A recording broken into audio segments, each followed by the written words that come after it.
Korimako o Taranaki, iwa tekau mā wā tā waru, iwa tekau mā waru tā wā.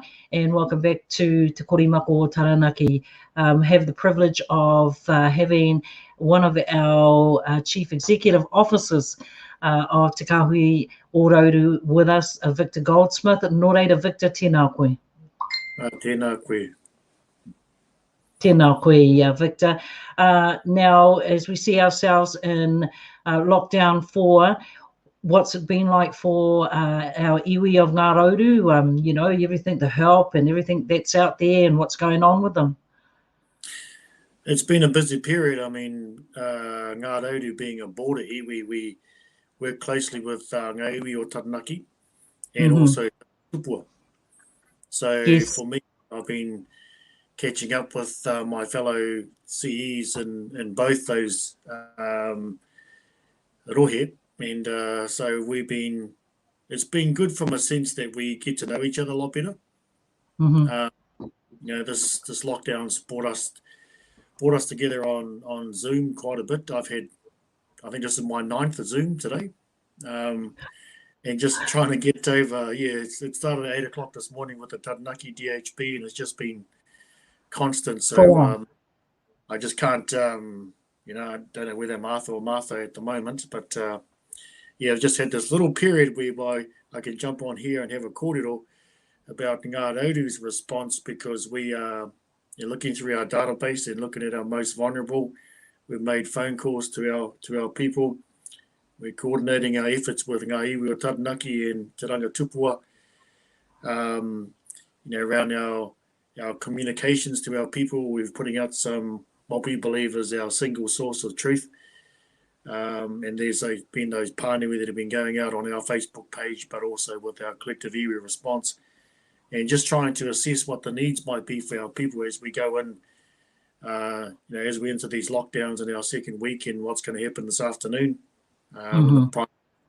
whether she extends it again. And it's a bit different from last year because of the fact that, you know, last year there was quite a period of time where we could plan, but just rolling out week in week is quite hard for the iwi to plan, because we don't know whether we're going to be coming out of the levels. You know, so we plan for the worst, hope for the best is our strategy. And so we want to start looking at how we can deploy food to our people. Sorry, I'm just getting Jamie Tuta ringing me at the same time while we're having this.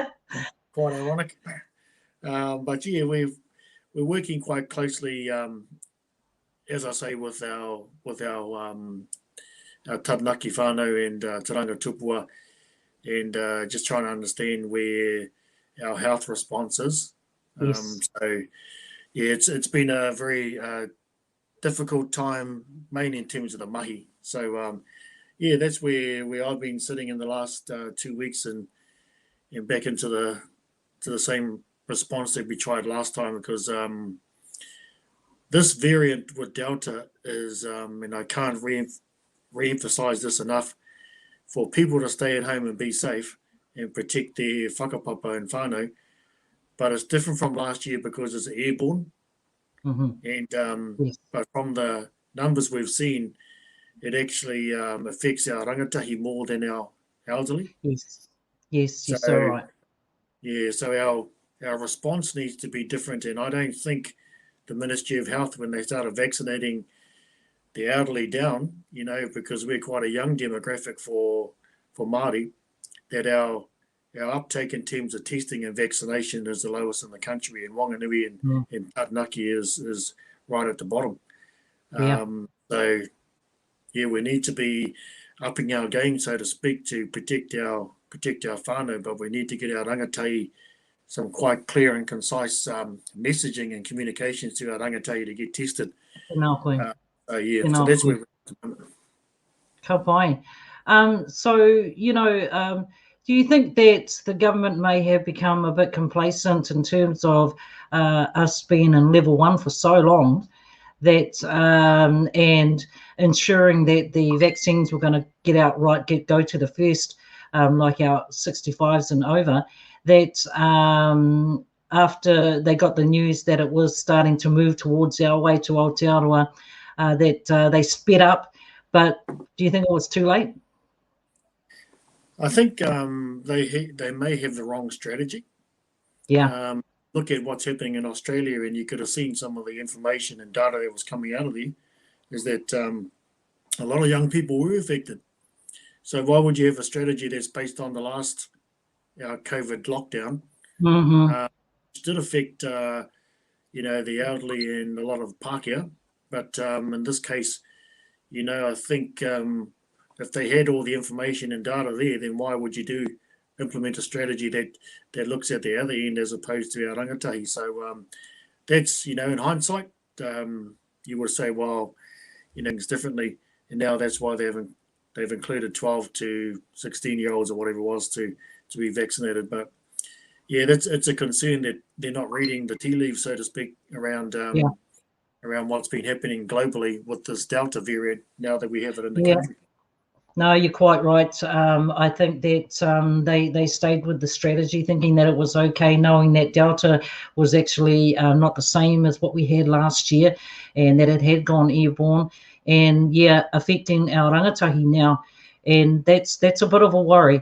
I look at the Pacifica Island communities and what's happening up there, and the lack of help that they've had through the past year. Since last year, they're still waiting. And of course, that's been seen on nationwide on TV, of how they can have so many testing stations up there, and yet where it's hardest hit, there's still thousands going through just to get their tests. Yeah, testing and vaccinations is an issue that we've been trying to raise with the Taranaki DHB in particular around, well, what is the data? And we need the data in order for us to be able to respond. And if the data is not forthcoming, or the data is not as accurate as it should be, because then we've got a problem about how we deploy resources and to get to our people. So we can encourage our people to get vaccinated and tested, but when you got information that isn't as forthcoming as it should be, then we do have a problem, and that's what Taranaki iwi chairs and the CEOs are incredibly frustrated around the lack of information and data coming out of various DHBs, public health organisations, and the Ministry of Health. They all, in some way, they hold data sets that they don't talk to each other.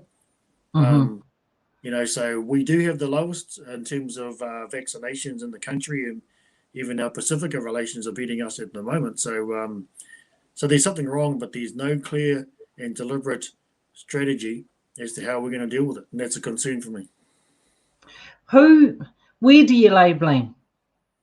Where do you lay blame in terms of where Taranaki is and Whanganui? It's probably bureaucracy. It's more institutional inefficiencies, and the government agencies or even local government not talking to each other. Yes. So the information sits there, but it's in such a form that it's hard for people to interpret. Even when I get the data, you go, "What does this mean?" It just needs to be simple. The simple question: how many of our people have been vaccinated? And you wait and wait and wait.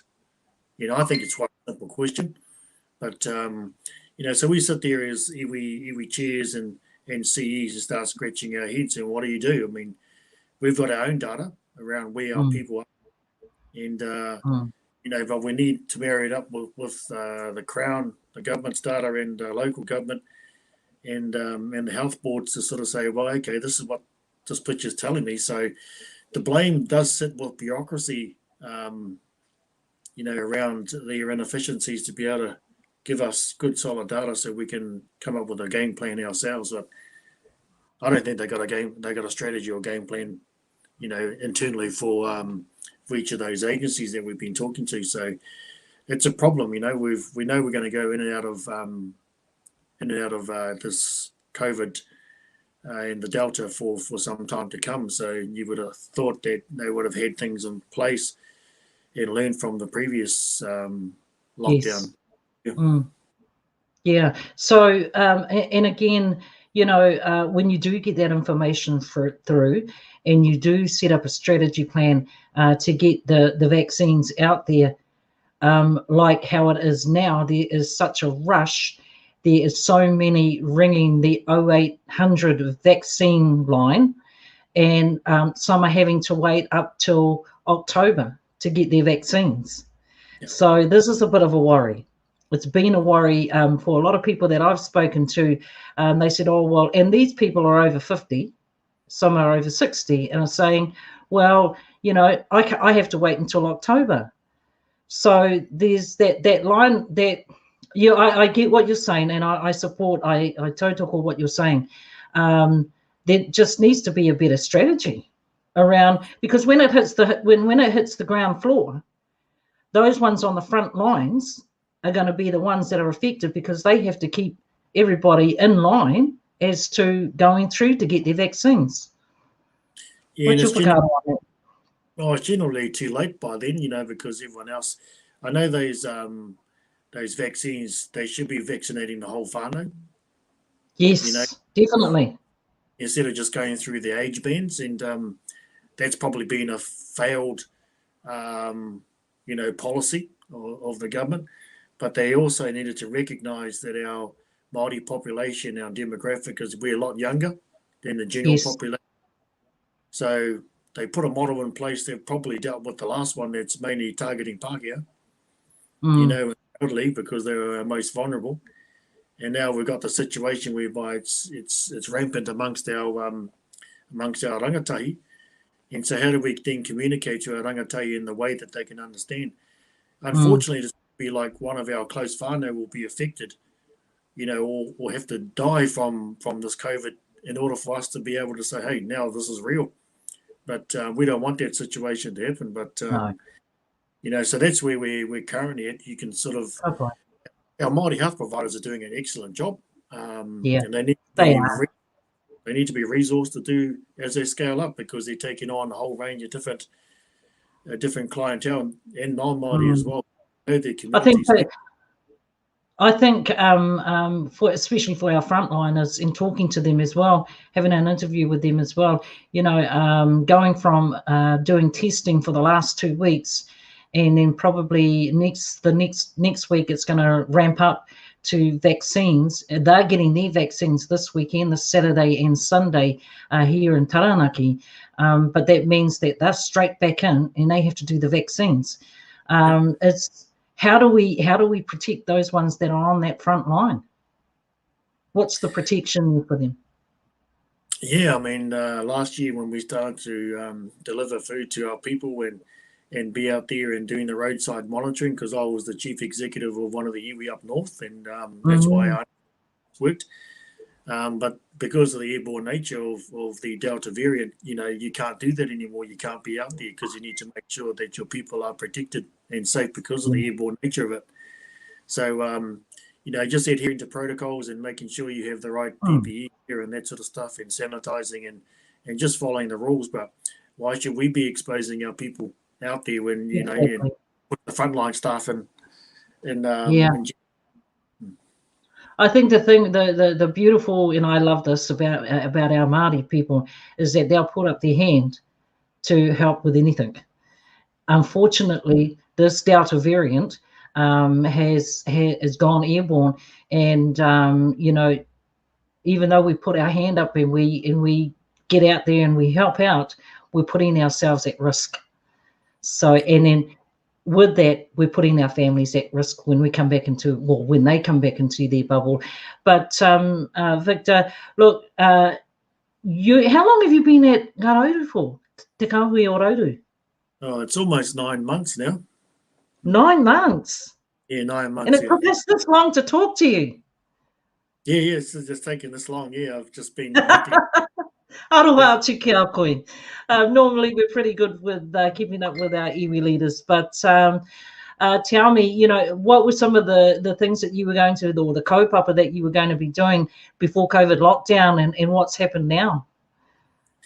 Yeah, well, we're looking at each of our business units within Te Kāhui Rauru and looking at how we can scale up some of those businesses to create job opportunities for our people.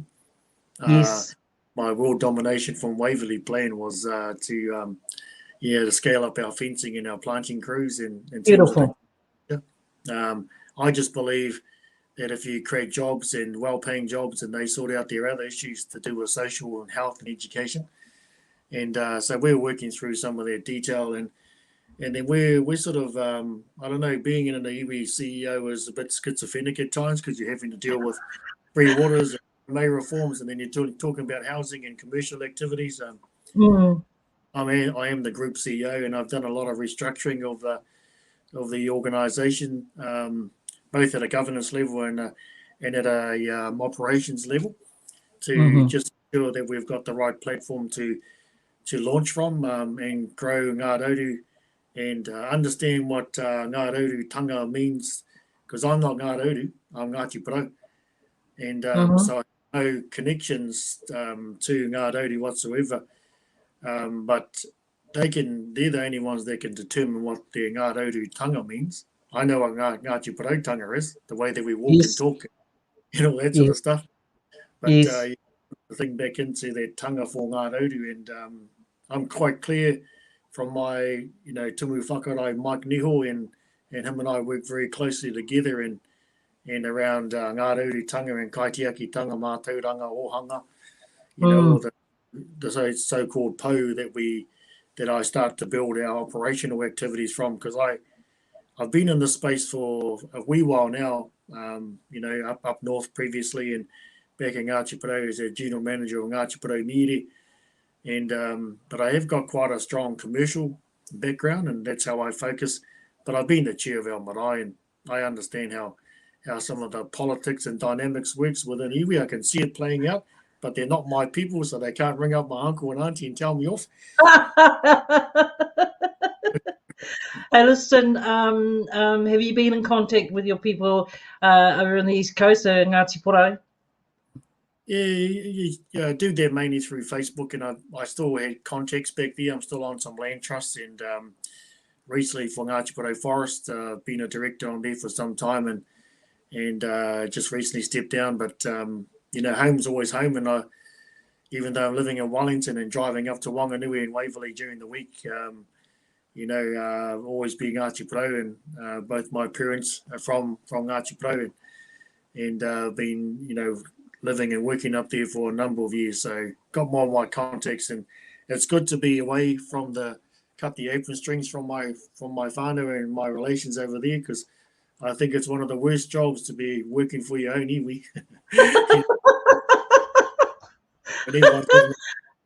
But I'll tell you what, you can't take away the apron strings.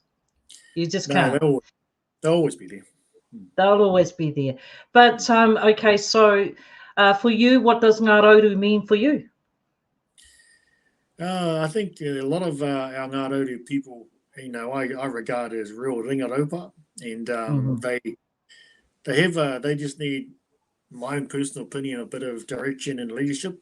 From the iwi, we got close to 40, 50 people working in Ngā Rauru across all of our entities, and if we can make the right direct investments from our treaty settlement, I don't expect our treaty settlement money to be to fund work that the Crown's supposed to be doing anyway. Yeah. And exactly. and it's internalise some of the managed funds, and then grow those businesses and create those opportunities for our people. So I've got quite a clear strategy about how we move forward.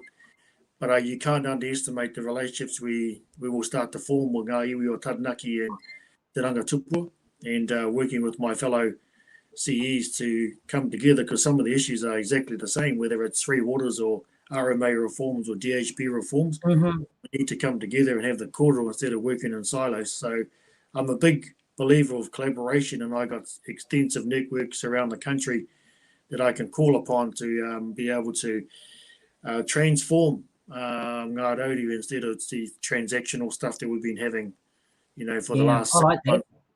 So that's where I'm sitting at present. I like that. Transaction and transform. Better to transform than have transactions. I love it. Yeah. Hey, listen, coming. Oh, sorry, Aroha, carry on.